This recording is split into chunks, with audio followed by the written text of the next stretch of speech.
Good morning, everyone. Happy Monday, and welcome to the Early Edge. We are brought to you by BetMGM. Make it legendary. We got a great show for you today. We're going to lean into Monday Night Football. We've got some NBA to talk about, and of course, we'll be answering all of your questions in the chat. So make sure you put your questions in the chat, and make sure you hit the like button. Let's see if we like the recap screen. We go 6-5 overall, but check out some of these wins. Danny Brasco with the plus 115 winner on the Texans. Mackenzie Brooks, Omarion Hampton, anytime touchdown at plus 140. So we definitely won you a little bit of money. Shout out to Jeff Hawkman, Chip Patterson for going 2 out of 3, and Mackenzie coming back to the show 2 for 2. You love to see that. Let's see the stars of the show. Let's see if we can improve off of 6-5. We've got the Monday cast that you want. We've got Mikey B, Mike McClure, Propstarz, Larry Hartstein. Larry, normally I would go to you first because I do want to get your reaction to Sunday, particularly maybe Sunday Night Football. What an amazing game that was between the Bears and the 49ers. But Proppy, I got to give you some props here because our Friday prop show, you have been absolutely smashing it. Anybody who tunes in knows you got to tail Proppy. You only had 2 because you wanted to be careful on the prop show. You went 2 for 2. Both first half cashes, and one of them was almost a first quarter cash. I went 2 for 3 on that show. The one pick I gave it on the early edge, of course, is the one that lost. Either way, I got to give you props. How you doing, Proppy? Good, Sia. Good morning, gentlemen. Hope everyone's having a great day. Yeah, week 17, the volume was a little bit lower than usual. But yeah, fortunately, going well for the prop show, improves my season-long record over there to 42-16. Hope to carry the momentum into the final week of the regular season.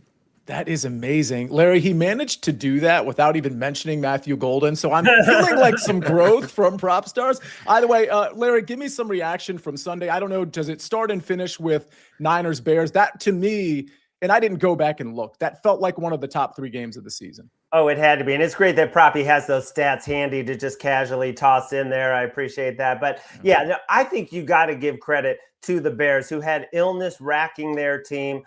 It was a tough spot, and they go in there and they take it down to the wire. Incredible game. I mean, the Niners offense without Kittle, simply unbelievable. And Caleb Williams, I mean, there's some throws he makes. There's some scrambles and some throws along the sideline that very few quarterbacks can make. So I think you just got to feel amazing about what you have in Caleb Williams. But to me, what's really striking is after week 17 settled, a lot of these awards that were settled, for a long time, it was Mike Vrabel. Well, now it's not. It's Mike Vrabel or Kyle Shanahan with Mike McDonald lurking. What if the Seahawks go in there on Saturday night for the number 1 seed and win 31-7 in San Francisco? He could take it. He could steal that award. And then what about Tet McMillan losing his grasp on Rookie of the Year with Chris Olave tweeting out Tyler Shuck Rookie of the Year, and they have no running game. They'll probably throw 50 times again against the Falcons next week to try to get him the award. So, so much going on. He's down to 120 plus 125 for Tyler Shuck.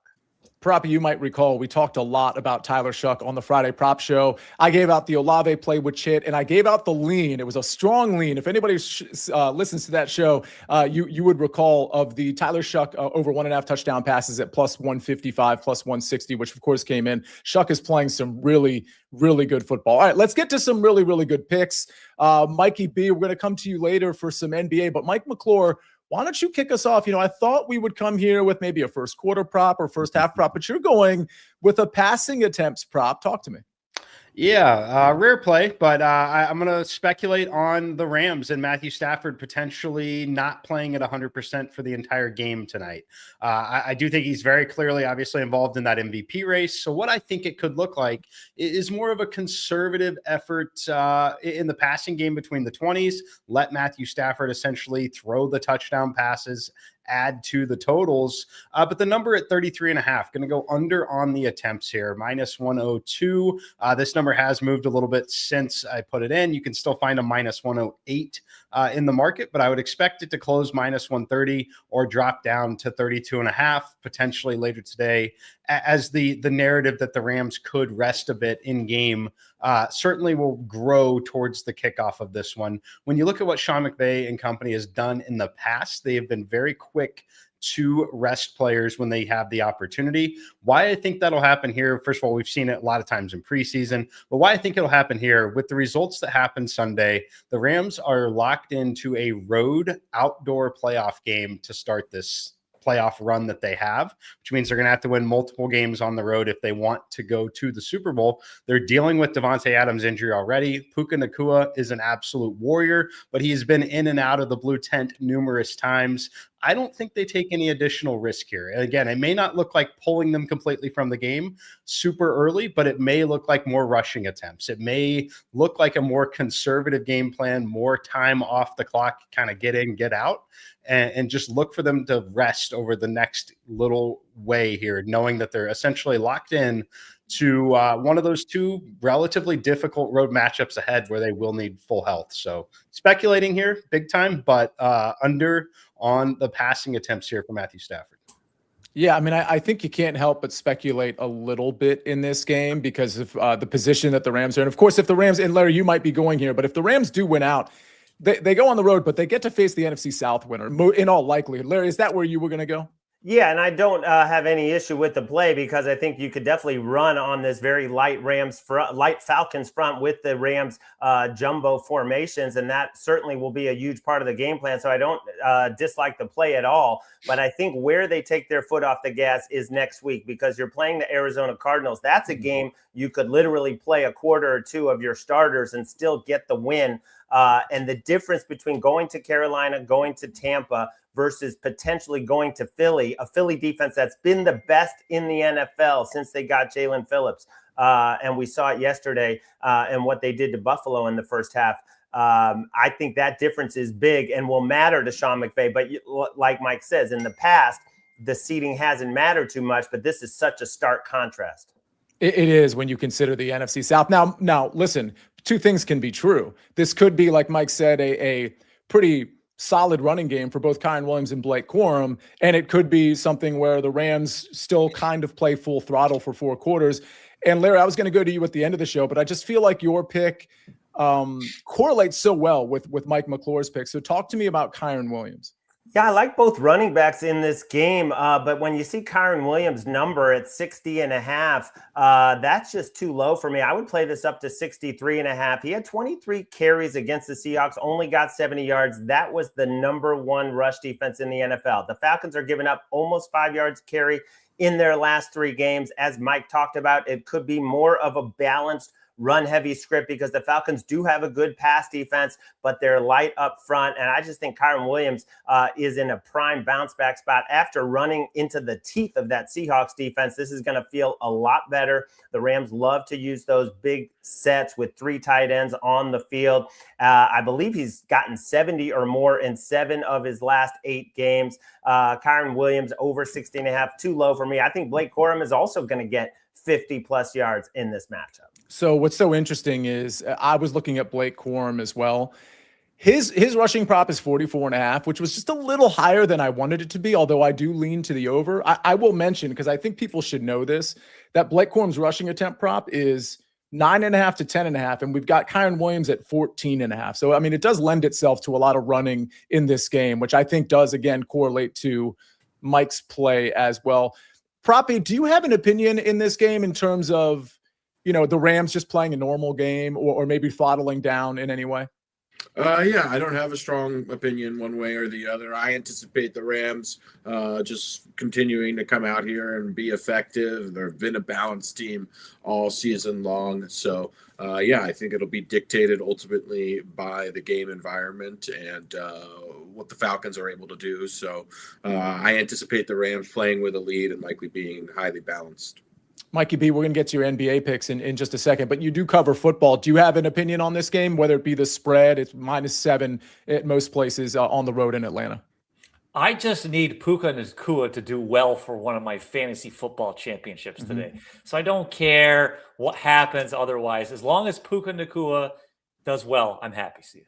Proppy, let me go right back to you because I'm not joking. One of the picks I almost came to the show with was Puka Nacua's under 108.5 receiving yards. And it was just as much a principal. Sorry, Mikey B. It was just as much a principal play as anything, but because it was only merely a principal play because it is a good matchup for him, I didn't want to bring it to the show. But Proppy, at what point, I understand we can just lay off these lines, but at what point is the line too high for Puka Nacua? Again, optimal conditions plus matchup. No Devontae Adams. They'll force feed it. The coverages from Atlanta offer a lot of upside for Puka Nacua. But at what point is it just too high? That's a good question, Sia, and an interesting concept is if we look historically when wide receivers have triple-digit prop lines, I think it's a profitable angle fading them. But again, Puka Nacua is having a historic season. The offense is built. They build the plane out of Puka Nacua. So true. The ball quickly and into his hands. He's able to get open as fast as any wide receiver in the NFL, which just really lends itself well to the strength of Matthew Stafford, of this Rams offense. Sean McVay has really built the offense around that. So, yeah, he's the engine of the offense here. But if we're going to fade him, I think it's a fade more on the Rams. Just I would look at them to win. Because I think if they're in a game script where they have to throw the ball, Nacua is likely going to have a monster game. I question whether or not this Falcons team is capable of pushing the Rams, especially a Rams team who should be highly motivated to win. Yeah, I question that as well. Larry, go ahead. Well, Puka's down to plus 240 now for Offensive Player of the Year. JSN is minus 190. So this is an incredible historic stretch that he's on. And sometimes that does motivate these guys and the staffs. So probably before you go, I mean, JSN gets the Niners next week in probably good conditions. I feel like he's probably got this on lock. And don't forget, on the Christmas episode, I gave out the Niners to win the NFC West at plus 215, which is obviously still alive. But the way that Niners defense I thought they were going to be a point to point and a half favorite. That's what the look ahead line was, because Mike, I remember you clarifying that on that show. It's now looking like Seattle's a point to point and a half favorite, which actually makes sense, even though they're on the road. So I'm keeping my fingers crossed on that and our group ride, which of course is the Tampa Bay Buccaneers at even money to win the NFC South. Did I see a hand up? Did somebody have? Oh, go ahead, Proppy. I did want to touch on the Offensive Rookie of the Year market here. Tet McMillan has been a significant favorite for at least the majority of the last 5 weeks. Tyler Shuck, to his credit, has played well, and we've seen some market movement in his favor. I think that's very reactionary, personally. I think if you look at the totality of the season, Tet McMillan has really had a tremendous season start to finish. I think a lot of this is because of just the recent performances of Shuck. If we look at Shuck's season as a whole, it's 9 touchdowns to 5 interceptions. I ultimately think that Tet McMillan, I think it's a bit of fool's gold, this recent surge by Shuck. It would take an absolutely historic performance and a complete dud from Tet. I even think at this point, if Tet doesn't even play a snap in week 18, he's going to win this award, minus like a Drake May performance from yesterday from Tyler Shuck. Tyler Shuck's performances have come against really soft opponents the last 3 weeks, and statistically his season it's just not nearly as impressive as Tet McMillan's, in my opinion. So I think Tech is a significantly larger favorite. I think a lot of this is reactionary as a result of Chris Olave and the recent performances from Tyler Shuck. All right, we've got a lot of questions in the chat, which we're going to get to after the break. We got some NBA questions, got some NFL questions, and Jeff Stenberg coming in with, would you rather have Caleb or Trevor? Which we're going to go around the horn and get some answers there as well. Thank you, Jeff Stenberg. But I do want to tell you about the first touchdown score stake back, courtesy of BetMGM. Get your stake back in cash if your first touchdown score scores second instead. Bet on any pro football player, I've got Propstarz on my mind. Bet on any pro football player to score the first touchdown of the game. If you're right, you win. If your player scores second, you get your stake back in cash. All right, a lot more to get to. We're going to go to the NBA, and then we're going to go back to the NFL right after this message from our partners. When you need your sports news all the time, we've got breaking news to bring to you. CBS Sports HQ gives you a snapshot of all the sports that matter to you. When you need your sports in a snap, find it on CBS Sports HQ, streaming free anywhere you are. We're back on the Early Edge, brought to you by BetMGM. Make it legendary. Have you hit the like button yet? Let's get up to 150 likes. No reason we can't get there in the next 5 minutes or maybe 2 minutes. Let's hit that right now, and let's hit some NBA. We got a lot more NFL to talk about, but Mikey B, you've got a couple of plays in the hardwood.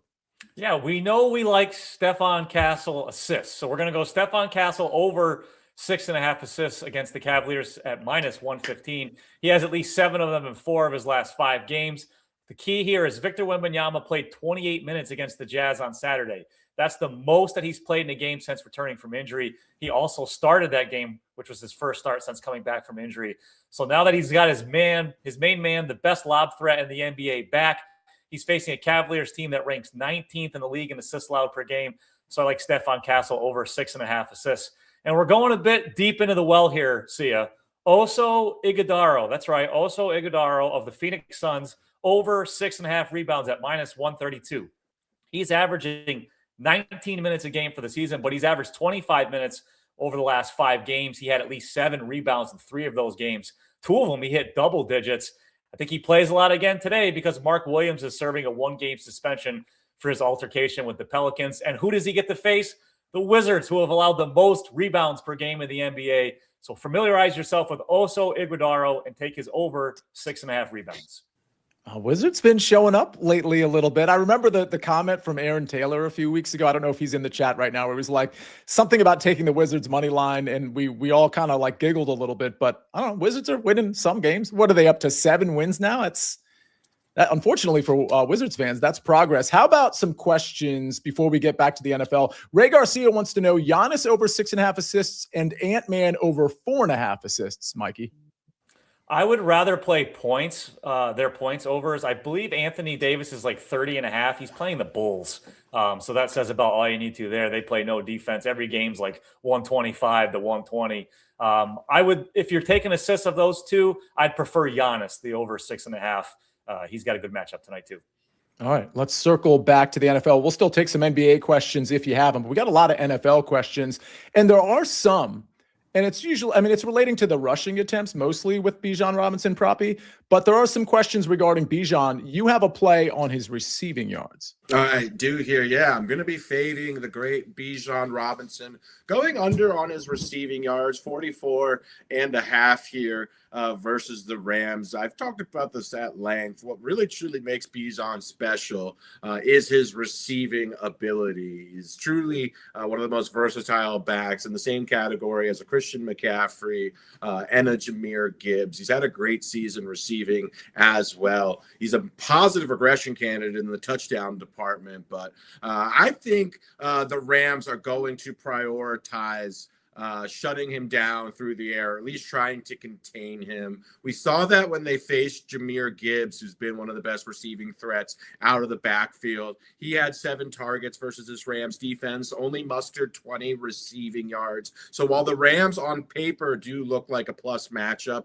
in the receiving category, I have confidence in their ability to basically game plan and be adaptive and look to basically contain Bijan through the air. It's really interesting too. If you look at the Falcons season, you can actually look at the wins and the losses. When Bijan has high receiving yardage, it typically results in a Falcons win.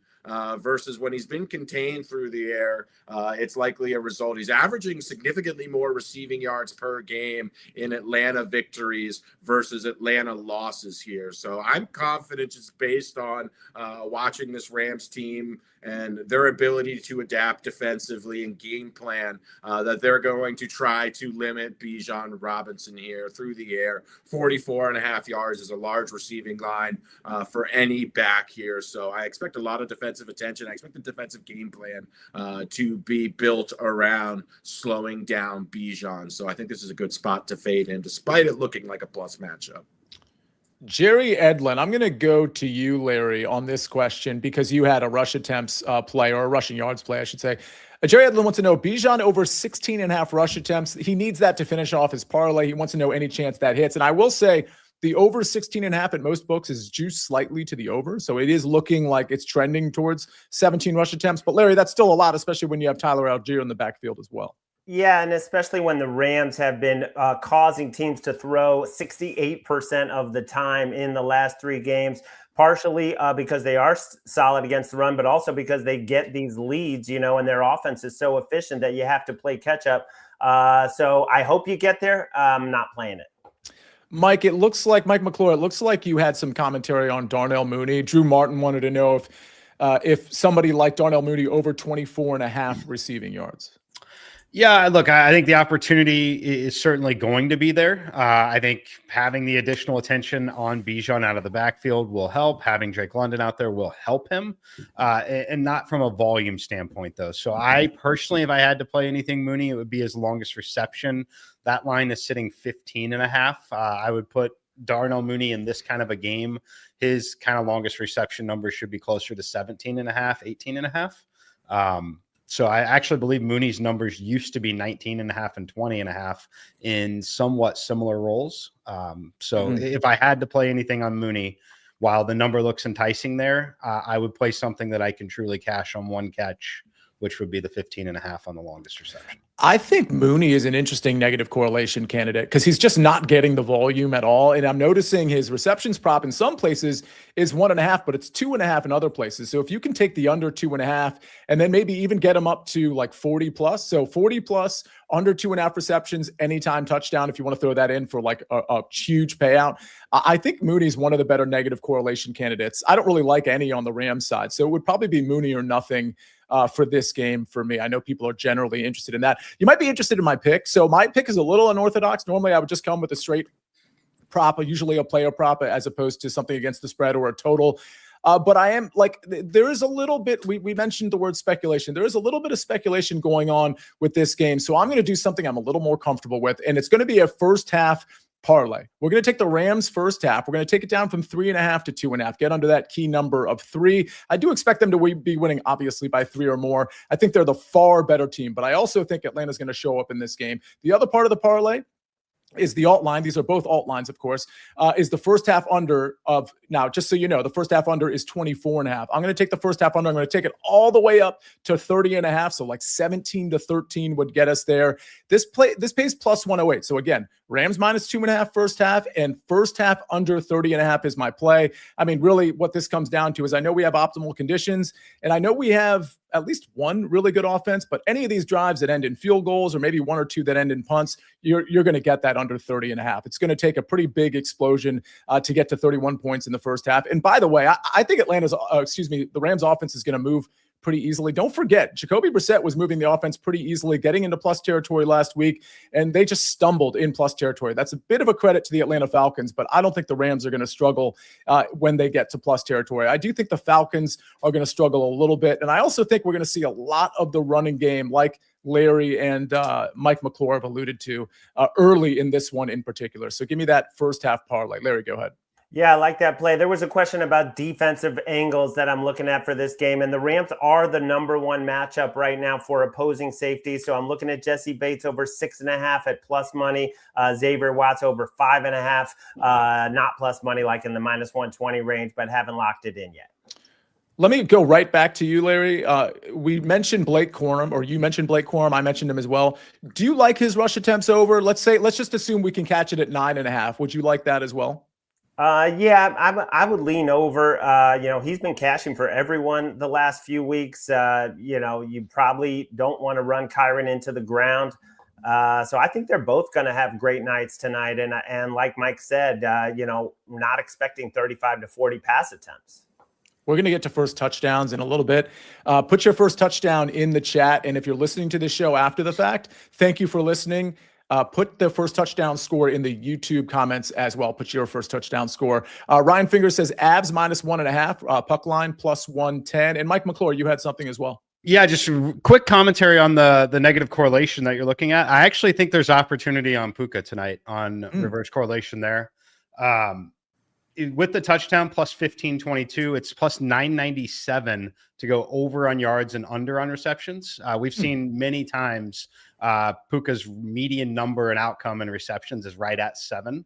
I just think there's a possibility that he has a big play and they don't need much late.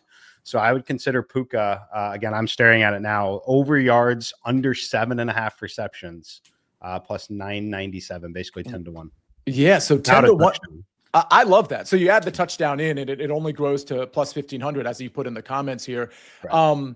Which makes sense because obviously he's expected to score a touchdown. But I actually really like that number, Mike, because 7 and 110 is very much in play for Puka Nacua. That's really interesting. Right. Mikey B, thoughts on Ryan Rollins over 23.5 PRA at Charlotte, -110. I would lean over there, but I wouldn't run to play it. We got Giannis back. Kevin Porter Jr. is healthy. So there's more options now in Milwaukee than there used to be. Mikey B, would you play Oso at 7.5 rebounds? Yes.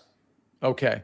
Drake London over 65.5 receiving yards, -113. Rams give up a lot of yards to wideouts. That seems high, Propstars. Any thoughts? I like that line, actually. I think this will be a spot where Drake London is heavily targeted, and this should be optimal environment for Drake London. I think the Falcons are going to be playing from behind. I think he receives a healthy target share. I like this spot for Drake London to bounce back. Larry, go ahead. He was limited all week. He's questionable. He's fully expected to play, but he played fewer than 70% of the snaps in his first game back last week, and he only caught 3 of 8 targets for 27 yards. Hopefully, the extra time makes him more like himself. I will say that Raheem Morris is coaching for his job. So if Drake London, is capable of being out there, there's no resting him for anything. Kirk Cousins is playing for his future. So the Falcons are definitely going all out. And if he's out there and a trailing game script, it could be nice. Larry, if memory serves, you got burned a little bit on Colby Parkinson last primetime game for the Rams. And that was largely because Colby just couldn't catch the ball for some reason. With that said, there's a question from Adrian Flores asking Terrence Ferguson over 22.5 receiving yards. Now, he's one of 3 tight ends, but last week he certainly was the guy that was stretching the field a bit. I think this is a little speculative, obviously. I don't hate this play. Actually, I kind of like it. I know Colby's is still higher than Terrence Ferguson's. Any thoughts on either of those 2 tight ends? Well, I really appreciate you bringing that up, and I thought maybe you would mention that I had Luka over 34.5 last night, and he landed on 34 to kind of rub the salt in. But no, so I wonder what his longest catch is. Might be interested in that, but yeah, he has come on, and they do like to throw it to him. And without Devontae, yes, I could see that. I could see that coming home, but I don't have any plays on their tight ends. I'm guessing it's 14 or 15.5. On Terrence Ferguson's longest reception. If somebody, I'll look that up in a second. Let's get to a couple more questions. Mikey B, before we get to first touchdown scores, Mikey B, Bobby Portis over 18.5 points. PRA, excuse me, points, assists, rebounds. Jay Long wants to know at -115. I would lean over there. Again, you're looking at a different Bucs team now. They haven't had both Porter and Giannis available together in many games. So I'd be a little cautious, but I would lean over there. How about Tim Hardaway over 15.5 points? Over or under, asks Ricardo. Yeah, I was really looking hard at that this morning. I do like the over there. The Nuggets are really depleted right now, and Tim Hardaway Jr. is locked in. He's been draining 3-pointers left and right. I do like that over. Proppy, do you have an opinion? We haven't brought up Kyle Pitt's name. 50.5 receiving yards, -135 to the over. That would be a stay away for me. How about you? Yeah, it's a big number for Pitts. The Rams are a bit of a pass funnel as a variety of reasons. Larry mentioned this earlier. And I do think that Drake London is more likely to assume that role of the primary pass catcher. I do wonder if Kirk Cousins and the offense is capable of sustaining 2 pass catchers here. So I think with Pitts, he's going to be a secondary target here. So capable of going over, certainly in an event where they're trailing by double digits and Kirk Cousins is throwing 75% of the time, but something I'd stay away from personally. All right, looks like D. Shifty says it's 15.5 longest reception. So it looks like I was right on point there. Mike, do you have an opinion on the Rams team total? Somebody was asking. Oh, here we go. Thank you, Giuseppe. From Giuseppe, 28.5. Yeah, I'm not playing it. If I had to play a team total, it would actually be the Falcons over 20.5. I think there's a scenario that the Falcons can get there late in garbage time. But yeah, the Rams, such a wide range of outcomes. We've seen a lot of high-scoring games late. You typically get high-scoring games late in the season when one or more of the teams are essentially eliminated. It's just so much easier to get up to play offense than defense in the NFL. I'm not touching it here. Again, if I had to play something, it would be over on the Falcons side.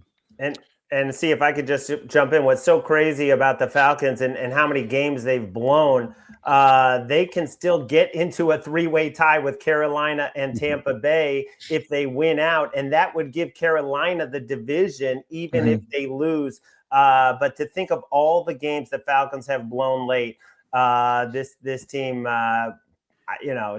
it's a disaster that they're not better than they are with all the talent that they have. You know what's worse, and you know what should incentivize the Rams even more, is that they own the 24th first-round draft pick for the Atlanta Falcons, and the Falcons are basically slotted in the 11th spot right now. But if they lose, they're going to be tied with 3 other teams. So conceivably, that Rams pick, if they beat the Falcons tonight, if the Falcons lose the following week, that pick could go as high as 7 or 8. So, I mean, there's plenty. I mean, the difference between 7 and let's say if the Falcons win like 12 or 13 is pretty stark. So, I mean, just crazy how good the Rams are looking right now for the next few seasons. All right, we got to get to first touchdown scores. I wanted to shout out Duck Dad. We have no buckets on the show, or Martin Green, but he says a BTTS 3-legger, Coventry versus Ipswich, Wrexham versus Preston, and Leicester versus Derby plus 475. Before we get to first touchdown scores, let's ask the question, who would you rather have, Trevor Lawrence or Caleb Williams? Of course, those two are coming up because I've given them a bunch of criticism. I'll go first. Larry, you'll go second. I'd rather have Caleb Williams. I mean, he's shown plenty more upside to me than Trevor Lawrence, although both of them have had really good seasons. Clearly, a great offensive coordinator is contributing to this and kind of unlocking some of the talent and skill sets for both of these quarterbacks. So credit to them and credit to the OCs, but I'll go Caleb Williams. Larry, what's your answer? Oh, yeah, Caleb. I don't think there's anyone on here who would say Trevor. Well, we're going to find out. Mikey B? Yeah, Caleb Williams. Mike McClure? It's definitely Caleb Williams, and I don't even think it's fair just on the fact that he's 2 years younger as well. He's just 24 years old still. I typed in the chat earlier, though, Caleb Williams, the reason he flashes the upside and does everything that he does, he profiles so similar to 3 other quarterbacks that have had a lot of success or are having success. It's Patrick Mahomes, Bo Nix, Brock Purdy, and Caleb Williams. They all have a very, very strong ability to avoid sacks that the most quarterbacks take. And that alone just changes the game drastically. So Caleb, by a mile, would put Caleb close to top 5 quarterback in the NFL going forward because of his age and where I think he can improve, the areas that he can improve. Pogo Pick says Caleb has awful accuracy. Some of the throws are misses, but I mean, that's going to happen. I mean, some of his accuracy down the field is actually pretty impressive. So, and I certainly can't say the same about Trevor Lawrence. All right, let's go to first touchdown scores, and maybe we'll knock out a couple more questions if you have them. By the way, we're just over 100 likes, but we have so many people watching. Can everybody hit the like button? Let's try to get to 200 likes before we get out of here. It would be amazing if we could just get 100 likes in the next couple of minutes. Trying to answer all your questions, trying to do the best we can. The only thing we ask you to do every time you step into the show is hit the like button. My first touchdown score is going to be, Larry, maybe your nemesis right now, Colby Parkinson. I actually kind of like Terrence Ferguson, but I noticed Mike had gotten that in before me. And I think Parkinson could have a bit of a bounce back. I still think he's a reliable target, or I think he should still be a reliable target for Matt Stafford. So I'll take it at 10-1. Larry, talk to me. Yeah, that's a great post-hype play. We got too amped up to go back to Seattle, drop the ball, let us all down. But yeah, Kyle Pitts is a guy who's absolutely on fire. 4 touchdowns in the last 2 weeks. The A.J. Barner did get into the end zone against the Rams in terms of opposing tight ends. That was the 6th tight end sixth touchdown they've given up to opposing tight ends. And just having Drake London on the field is great for Kyle Pitts in terms of the attention. And I think maybe Kyle Pitts, maybe we owe him an apology 4 or 5 years too late or whatever it is. This guy is actually playing like we thought he could. That's absolutely true. And of course, it took Kirk Cousins to unlock him. Mike McClure, talk to me about Terrence Ferguson. I like the number, and I think you can actually find almost 20-1 on this as well. We've seen him have some looks in the red zone already, as evident by their last game. Removing Devontae Adams, again, I still think he's the best playmaker in the red zone in the NFL. Changes this offense drastically. You get an extra tight end on the field typically. It'll be some sort of potential play action, and I like Ferguson, like the number. Mikey B, before you go, we have a celebrity sighting in the chat. None other than author of The Leadoff Man, which you can buy on Amazon or wherever you buy your books. Matt Snyder is in the chat. And I got to go back to Colby Parkinson. I posted this on Twitter. I did it last week on CBS Sports HQ when I gave out a Colby Parkinson anytime touchdown. Parkinson for all you A Few Good Men fans out there, reminds me of Markinson. Of course, that's Colonel Markinson from A Few Good Men, and it just reminds me of that line. So I'm doing this for Sniper. Sniper, do you know what Markinson did the first 17 of his 26 years in the Corps? Counterintelligence. Markinson's gone. There is no Markinson. All right, let's go to Mikey B. Blake Corum. Yeah, Blake Corum's gone 4 straight games with a touchdown, and over his last 7 games, he's been given 10 carries inside the 5-yard line. So the Rams like to give it to him when they get in close. I think he'll have opportunity. So take a shot here at plus 1,000. I looked at Corum anytime touchdown. I mean, I didn't love the number because the ATD touchdowns, the numbers are never going to be that great. But I mean, I do think he finds the end zone. So it was in that plus 150, plus 145 range. Again, I don't love the number, but I do expect Blake Corum to score a touchdown here. All right, let's round us out with Drake London, Proppy. Yeah, and Colonel Markinson, played by one of the great character actors in cinematic history, none other than J.T. Walsh, one of my favorite actors of all time. But yeah, going to go with Drake London here, 12-1 odds for a player of Drake's caliber. I think is a good value. Farzad giving a shout out. Farzad just he's got all the pop culture down. He's referencing JT Walsh as well, and of course it was Captain Jack Ross giving that line about Markinson and counterintelligence, and that was played by, what was it, Kevin Bacon, of course, was Captain Jack Ross. What a cast in that movie. What a cast on this show. Let's see if there's any more. No, I think we're good on questions. I think we tried to get all the questions answered. I'm looking at the likes. A lot of you did participate and we got in a decent amount of likes here. I think we can get everybody out of here. I do want to remind everyone that we'll be on CBS Sports Network at 12 o'clock. This entire crew, plus a couple, will be on CBS Sports Network today at 12 o'clock, talking about even more props, passing, receiving, rushing for Monday Night Football. Also talking some NBA with Mikey B and Propstarz. But we're going to get everybody out of here. Let's take a look at the recap screen. I'm on that first half parlay. Rams first half minus 2.5 and first half under 30.5 at plus 108. Kyron Williams over 60.5 rushing yards, minus 133, says Larry Hartstein. Then we go to basketball. Stephon Castle over 6.5 assists, minus 115. And Iguodaro, is that right, Mikey B? Over 6.5 rebounds, minus 132. Did I screw that up, Mikey? Iguodaro. I went on Basketball Reference just to firm up my pronunciation. Iguodaro. I got it right the second time. Matthew Stafford under 33.5 passing attempts, minus 102. And Bijan Robinson under 44.5 receiving yards at minus 115. Let's go. We don't have a SportsLine pick. Okay, no SportsLine pick today, but get in the SportsLine Discord. I actually put out a live play in the SportsLine Discord last night. It was Ricky Pearsall. I took his live over 74.5 receiving yards, and that hit pretty easily. He ended up getting to 85. So you're going to want to be in there to listen to Larry, to RJ White, and so many that are always in that Discord. Ben, let's flash the SportsLine promo and then the SportsLine Discord, because now's as good of a time as any to get in there. 60% off the annual plan if you go to sportsline.com/join and you type in the promo code winners. And to get into the Discord, you can get there from the main SportsLine site. But if you just type in discord.gg/SportsLine, you get into the SportsLine Discord, where we have a channel for every single sport. All right, I think that'll do it. Thank you, Larry, Mikey B, Mike McClure, Propstarz, and of course, Ben on the 1s and 2s and 3s and 4s. And I think we can answer the Caleb Trevor question on behalf of Ben. He's going with Caleb. Ladies and gentlemen, have a great Monday. We'll see you next time on the Early Edge. And for now, we rest our case.